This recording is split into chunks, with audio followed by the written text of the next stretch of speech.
Assalamualaikum warahmatullahi wabarakatuh. Ya baik teman-teman, hari ini kita akan masuk ke mata kuliah asuhan neonatus bayi dan balita untuk pertemuan yang pertama. Sebelumnya, saya akan perkenalan dulu mengenai mata kuliah ini ya.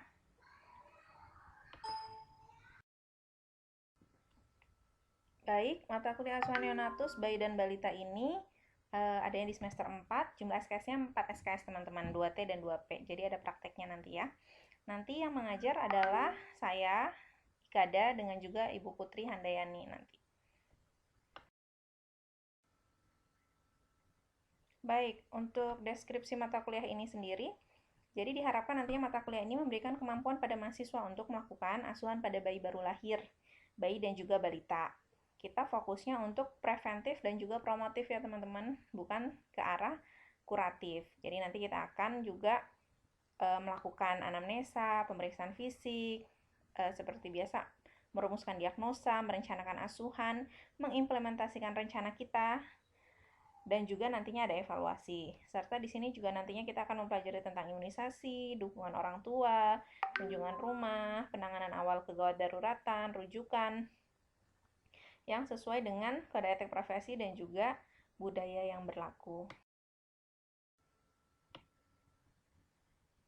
Untuk tujuan umum sendiri dari mata kuliah ini, mahasiswa mampu melaksanakan asuhan neonatus bayi dan balita yang berfokus pada upaya preventif, promotif sesuai dengan kewenangan bidan dan memperhatikan aspek psikologi, sosial, budaya dan sesuai dengan kode etik profesi. Untuk mata kuliah ini sendiri, evaluasinya ada tugas yang bobotnya 20%, UTS 20%, UAS 20%, dan ujian praktek atau USC itu 40%, teman-teman. Oke, baik. Di topik pertama, pada mata kuliah ini, membahas tentang konsep dasar neonatus bayi dan balita. Bahasan nanti yang akan kita bahas adalah pengertian bayi baru lahir, faktor-faktor yang mempengaruhi kehidupan di luar uterus, perubahan-perubahan pada sistem baik pernafasan, sirkulasi, termoregulasi, gastrointestinal, imunologi, dan juga ginjal. Serta poin B-nya adalah konsep dasar pencegahan infeksi pada neonatus. Kita akan membahas mengenai pengertian dari pencegahan infeksi sendiri itu apa, prinsip umum pencegahan infeksi, jenis-jenis tindakan pencegahan infeksi pada neonatus yang dengan ibu mengalami hepatitis B, HIV/AIDS, sifilis, ataupun TBC. Berikutnya, poin yang akan kita bahas adalah rawat gabung. Di sini nanti kita akan mempelajari apa itu rawat gabung, jenis-jenisnya yang bagaimana, manfaat, sasaran, siapa saja yang bisa melakukan rawat gabung, syarat, kontraindikasi, keuntungan, dan juga model pengaturan ruangan. Baik, yang pertama konsep dasar neonatus bayi dan balita. Oke, kalau kita ingat dulu ya, neonatus itu adalah bayi usia 0 sampai dengan 28 hari. Sedangkan yang disebut bayi sendiri adalah yang usianya 0 sampai dengan 12 bulan. Sedangkan balita adalah bayi di bawah 5 tahun. Oke, adaptasi bayi baru lahir sendiri adalah periode adaptasi terhadap kehidupan di luar rahim. Jadi tadinya dia kan di dalam kandungan ibu, terus dia keluar dari rahim ibu. Jadi mau nggak mau memang harus beradaptasi. Nah, periode ini sendiri sebenarnya dapat berlangsung hingga 1 bulan atau lebih setelah kelahiran untuk beberapa sistem tubuh bayi. Jadi nggak semuanya langsung sempurna. Bahkan jantung pun itu sampai dengan usia 8 tahun tuh.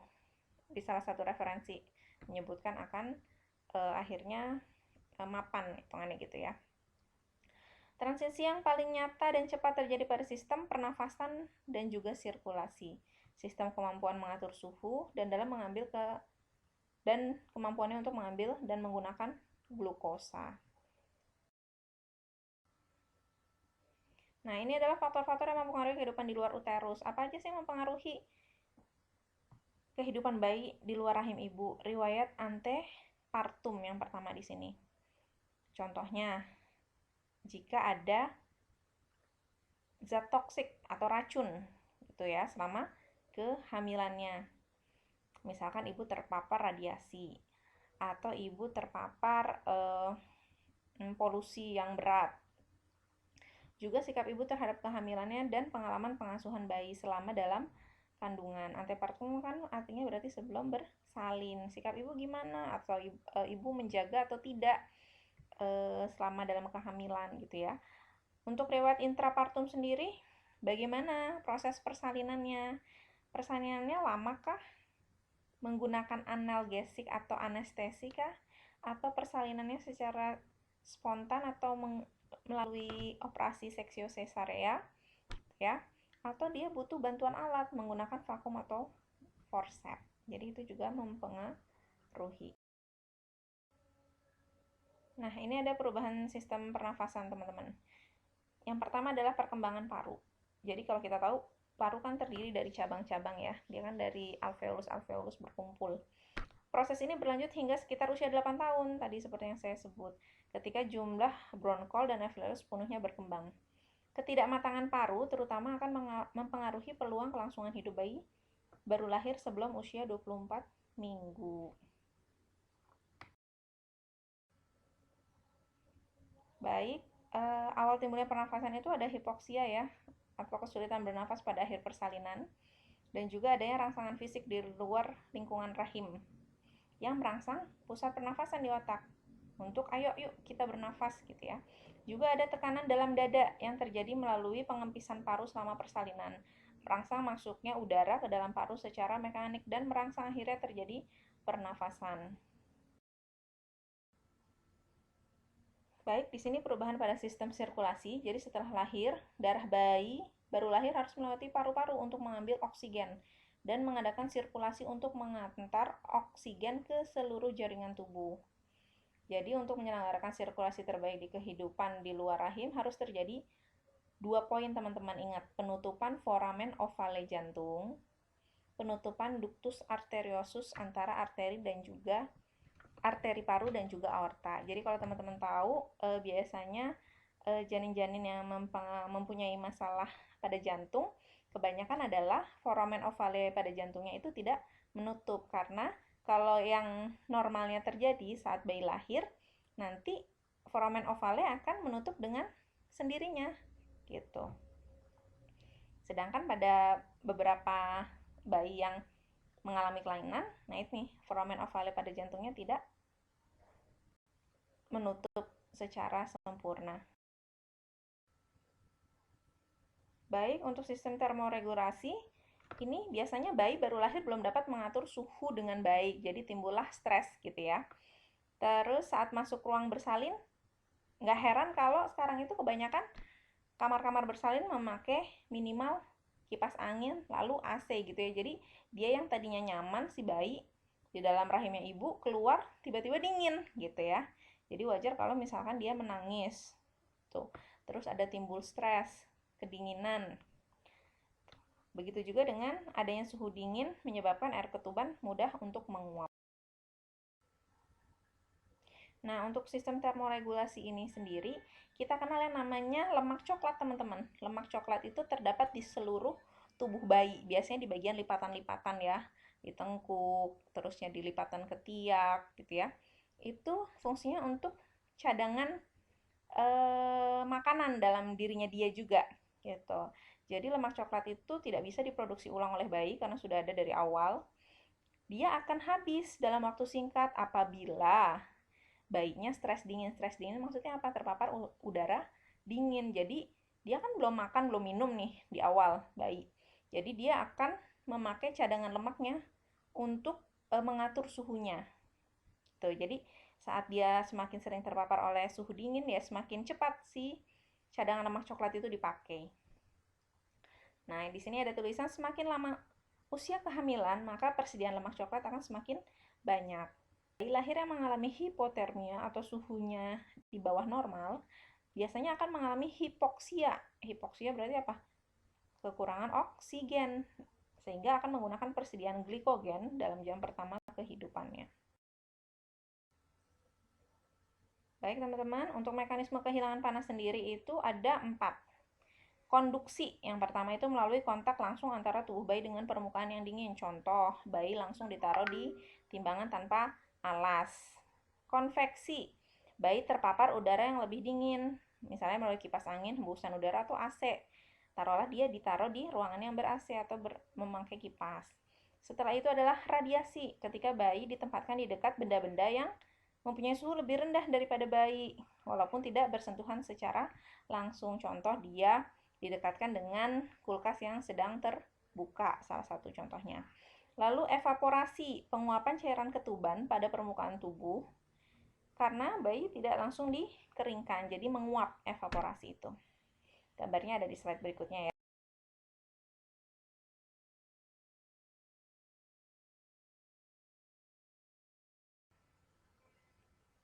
Baik, ini untuk sistem gastrointestinal.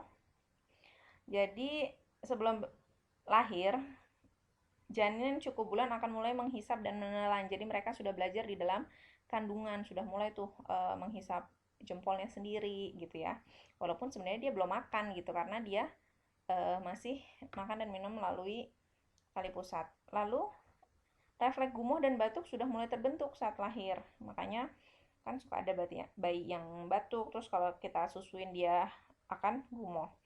Untuk teman-teman tahu, kapasitas lambung bayi itu sebenarnya hanya 30 cc, teman-teman. 30 cc itu kan berarti sebenarnya sedikit sekali ya.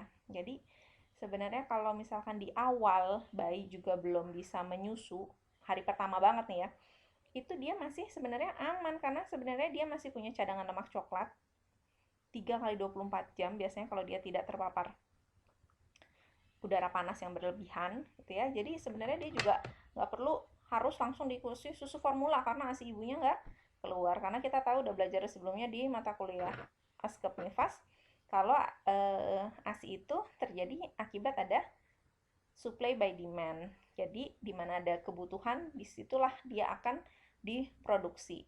Saat bayinya nggak pernah netek, berarti nggak ada rangsangan yang dikirimkan ke otak untuk memproduksi. Nah, di sini usus bayi sebenarnya belum matang, jadi tidak mampu melindungi diri dari zat berbahaya. Nah, itu bisa diatasi dengan apa? Dengan kolostrum ibu. Untuk perubahan sistem imunologi sendiri, imunitas bayi pastinya masih belum matang, jadi rentan infeksi dan alergi. Nah, untuk sistem imunitas yang matang adalah kekebalan alami yang memang sudah dimiliki oleh si bayi. Contoh kekebalan alaminya apa? Perlindungan oleh kulit. Lalu pembentukan koloni mikroba oleh kulit dan usus, perlindungan kimia oleh asam lambung. Contoh, reaksi bayi terhadap antigen asing masih belum bisa dilakukan sampai dengan awal kehidupan. Bayi baru lahir sangat rentan terhadap infeksi. Untuk perubahan pada sistem ginjal sendiri, memang kapasitas ginjalnya masih kecil hingga bayi lahir. Urinnya bayi biasanya berwarna encer, warna kekuningan, dan juga tidak berbau. Kemampuan glomerulus atau piala ginjal itu masih sangat rendah. Urin pertama dibuang saat lahir dan dalam 24 jam udah harus BAB maupun BAK tuh nantinya. Baik, kita akan masuk ke topik bahasan berikutnya, konsep dasar pencegahan infeksi pada neonatus. Pencegahan infeksi adalah penata laksanaan awal yang harus dilakukan pada bayi baru lahir, BBL, karena BBL sangat rentan terhadap infeksi. Baik, ini adalah prinsip umum pencegahan infeksi. Berikan perawatan rutin kepada BBL, pertimbangan setiap orang yang berpotensi untuk menularkan infeksi, harus cuci tangan dengan sabun, memakai pakaian pelindung ataupun sarung tangan, gunakan teknik aseptik, pegang instrumen tajam dengan hati-hati, bersihkan unit perawatan khusus BBL secara rutin, dan buang sampah. Lalu, pisahkan bayi yang menderita infeksi. Jadi, mencegah infeksi nosokomial atau infeksi yang didapatkan dari rumah sakit.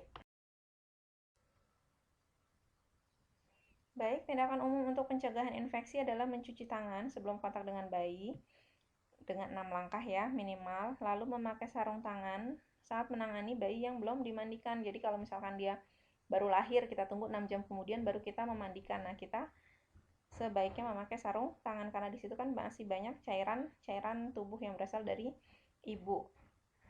Lalu memastikan semua alat sudah didesinfeksi tingkat tinggi atau disteril. Jangan menggunakan bola karet pengisap untuk lebih dari satu bayi. Jadi satu bayi satu. Pastikan semua pakaian, handuk, selimut dalam keadaan yang bersih. Memastikan timbangan, pita pengukur, termometer, stetoskop juga dalam keadaan bersih. Serta juga untuk menganjurkan ibu menjaga kebersihan payudaranya. Jadi takut malah sumber baik kuman atau virusnya berasal dari tubuhnya si ibu. Untuk jenis-jenis tindakan dan pencegahan infeksi pada tali pusat. Jadi pemakaian popok bayi itu diletakkan di sebelah bawah tali pusat. Jadi kalau masih ada yang pakai popok, popoknya ditaruh di bawah tali pusatnya. Jangan tali pusatnya ditaruh di dalam popoknya. Karena kenapa? Bisa kena kencing ataupun BAB-nya si bayi. Apabila tali pusat kotor, cuci dengan air bersih dan sabun lalu segera keringkan bungkus dengan kasa kering. Jadi ini teman-teman masih pakai protap yang bungkus dengan kasa kering. Kalau nanti teman-teman udah turun ke lapangan gitu, nanti akan ketemu protap di puskesmas ataupun rumah sakit yang tidak memakaikan lagi kasa kering gitu. Jadi berdasarkan evidence base terbaru ya. Kalau dulu kan tali pusat bayi itu dikasih betadine, dikasih kasa, ditutup betadine. Tapi ternyata hasil evidence base semakin dikasih betadine, dia semakin lama puputnya. Juga betadine itu malah memberikan memudahkan bakteri untuk hidup di sana. Lalu diganti lagi. Hasil penelitiannya menggunakan kasa alkohol, Tapi ternyata juga lama puputnya juga lebih lama akhirnya. Baik, berikutnya adalah neonatus dari ibu dengan HIV/AIDS atau ibunya dengan diagnosa HIV/AIDS. Pertolongan persalinan pada bayi baru lahir dari ibu yang HIV/AIDS seperti pada persalinan normal dengan menerapkan universal precaution. Universal precaution itu berarti pencegahan untuk semuanya gitu, baik untuk si ibu, si bayi maupun si penolong. Bila obat antiretroviral atau ARV tersedia dapat diberikan langsung ke bayi. Obat yang dianjurkan untuk mengurangi transmisi vertikal virus dari ibu ke bayi biasanya pakai zidofudin, niverapin sebanyak 1 kali pemberian. Jadi ini bukan wewenang bidan ya. Ini kita cuma untuk pengetahuan saja. Yang punya kompetensi adalah dokter. Lagian kita tidak boleh menolong ibu dengan HIV/AIDS di rumah gitu. Harus di vaskes yang sudah direkomendasikan. Pemberian ASI tidak disarankan teman-teman. Nah ini berhubungan dengan asuhan kebidanan kehamilan. Saya pernah ada topik bahasan mengenai ibu hamil dengan HIV/AIDS nanti bersalinnya gimana. Terus akhirnya baiknya harusnya diapain? Pakai ASI atau pakai susu formula? Jawabannya adalah pemberian ASI tidak disarankan, apalagi yang cuman setengah ASI, setengah susu formula. Jadi lebih baik susu formula karena ditakutkan masih ada transmisi virus dari ibu ke bayi melalui ASI-nya. Nah, ini adalah neonatus dari ibu dengan hepatitis B. Jadi, bayi lahir dari ibu yang HBsAg-nya positif. Seseorang dikatakan memiliki diagnosa di hepatitis B apabila hasil lab-nya HBsAg-nya positif. Maka si bayi harus dapat langsung 2 imunisasi teman-teman, HBIG dan juga hepatitis B0. Kalau hepatitis B0 itu kan wajib untuk semua bayi, baik ibunya hepatitis atau enggak. Semua bayi protapnya wajib untuk dapat pemberian imunisasi hepatitis B pas saat dia lahir. Tetapi khusus untuk ibu dengan hepatitis B, maka ditambah segera setelah lahir diberikan imunisasi HBIG. Jadi kalau bayinya sudah diimunisasi imunisasi HBIG, boleh dilakukan rawat gabung dan juga boleh disusui. Nah, kalau ini adalah neonatus dari ibu dengan sifilis. Biasanya nantinya tanda-tandanya adalah BBLR, bayi dengan berat badan lahir rendah. Lalu pada telapak tangan maupun kaki ada ruam-ruam merah, kulitnya bisa melepuh sampai mengelupas. Ada pembesaran hati dan juga limpa. Bisa disertai dengan baiknya ikterus atau kuning, anemia, bahkan beberapa sampai BBLSR, berat badan lahir sangat rendah. Yang mengalami sifilis mempunyai tanda sepsis berat, letargi, distres pernafasan, gangguan pernafasan, peteki pada kulit atau tanda-tanda kemerahan ya akibat perdarahan. Maka jika curiga sifilis, tes VDRL jika memungkinkan.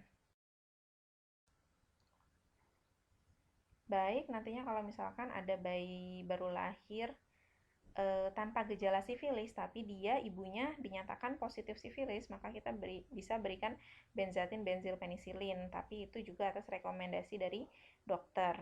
Lalu pakai prokain penisilin, benzil penisilin, diberikan per IV setiap 12 jam selama 7 hari pertama kehidupannya, kemudian 8 jam selama 3 hari berikutnya.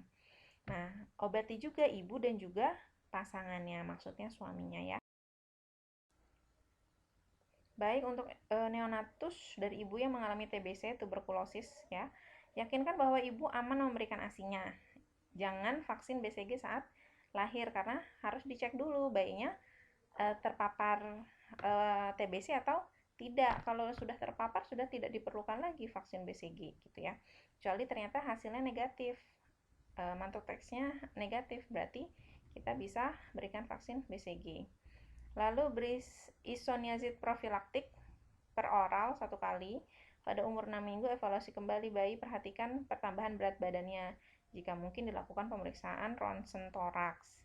Jika terdapat temuan ke arah penyakit aktif, mulailah pengobatan anti tuberkulosis yang lengkap. Jika bayi terlihat baik dan hasil pemeriksaan negatif, lanjutkan isoniazid profilaktik sampai lengkap 6 bulan pengobatan. Tunda pemberian vaksin BCG sampai dengan 2 minggu sesudah pengobatan selesai. Baik, kita akan masuk ke topik bahasan berikutnya adalah rawat gabung. Jadi ini berkesinambungan dengan asuhan kebidanan pada masa nifas ya. Rawat gabung sendiri adalah suatu sistem perawatan ibu dan anak bersama-sama pada tempat yang berdekatan sehingga memungkinkan setiap saat ibu dapat menyusui bayinya. Jadi ditaruh dalam satu kamar atau kita kasih bahasanya adalah rooming in. Suatu cara perawatan bayi di mana ibu dan bayi tidak dipisahkan dalam satu ruangan selama 24 jam. Jadi nggak kayak lagi zaman dulu ya, di mana bayi-bayi ditaruhnya di nurse station atau di tempat kamar bayi gitu ya. Terus datangnya pas habis mandi aja. Nah, padahal kita tahu prinsipnya berhubungan dengan ASI tadi, supply by demand. Semakin sering bayinya menyusui, berarti semakin sering rangsangan dikirimkan ke otak untuk memproduksi ASI. Gimana mau memproduksi, gimana mau dikasih rangsangan kalau bayinya jauh tempatnya, nggak langsung di samping ibu, misalnya di kamar bayi gitu ya. Untuk rawat gabung sendiri ada 2 jenis, rawat gabung kontinu, artinya adalah bayi tetap berada di samping ibu selama 24 jam, atau rawat gabungnya parsial. Ibu bersama-sama hanya dalam beberapa jam sehari aja, contohnya pagi sama ibu, kalau malam sama susternya atau bidannya di kamar bayi. Nah, untuk manfaat rawat gabung sendiri, bagi ibu dulu ini ya, aspek psikologis terjadi proses perlekatan antara ibu dan bayi. Kesempatan bagi ibu untuk merawat dan menjaga bayinya, lalu memberikan rasa pede bagi ibu. Gitu. Sedangkan aspek fisik, involusi uterus berjalan dengan baik, berhubungan tuh tadi ada hormon oksitosin yang diproduksi jika dia menyusui bayinya. Oksitosin tidak hanya berfungsi pada pengeluaran ASI, tapi juga berfungsi pada saat involusi uteri. Jadi membuat rahimnya berkontraksi. Lalu mempercepat mobilisasi. Ya, karena dia kan ingin ngegendong anaknya, berarti berusaha untuk duduk, untuk jalan, dan lain-lain. Baik, manfaat rawat gabung untuk bayi adalah ada aspek psikologis dan juga aspek fisik. Untuk psikologisnya, sentuhan pasti akan sangat berpengaruh terhadap perkembangan psikologis bayi. Kehangatan tubuh ibu juga akan menstimulasi mentalnya si bayi. Bayi merasa aman dan juga terlindungi. Sedangkan untuk aspek fisiknya, bayi pasti akan dapat kolostrum 0-3 hari ya. Lalu kemungkinan infeksi nosokomial kecil gitu karena bayinya tidak bercampur dengan bayi-bayi yang lain di kamar bayi. Bahaya aspirasi akibat susu botol juga berkurang karena bayinya langsung menyusu dengan ibu. Alergi susu buatan pun juga berkurang. Bagi keluarga, aspek psikologisnya adalah kesempatan untuk keluarga untuk memberi support pada ibu. Aspek ekonominya gimana?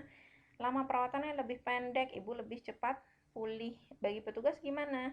Aspek psikologisnya, bayi jarang menangis, petugas jadinya dapat mengerjakan hal-hal yang lain.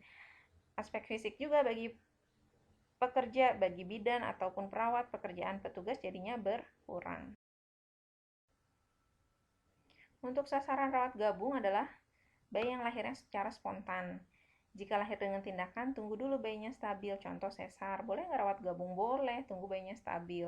Bayi lahir dengan anestesi umum, tunggu ibu dan bayi sadar penuh. Bayinya tidak asfiksia atau kesulitan bernafas pada saat bersalin ataupun sesudahnya. Terus sasarannya juga kalau usia kehamilannya lebih dari 37 minggu, berarti aterm kan.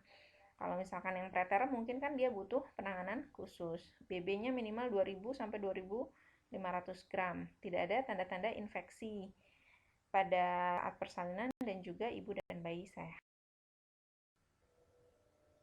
Nah, di sini syarat rawat gabung kalau bayi, untuk bayinya itu ranjangnya mudah dijangkau, ukuran tempat tidur biasanya 40 x 60. Ibunya ukuran tempat tidurnya 90 x 200, tingginya 90 cm.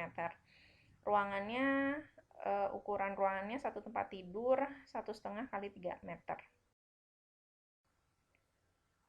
Ini sarana ruangan pada saat rawat gabung ya, ada lemari pakaian, tempat mandi bayi, wastafel, kamar mandi, perlengkapan perawatan bayi, petugas yang bisa menjaga gitu ya.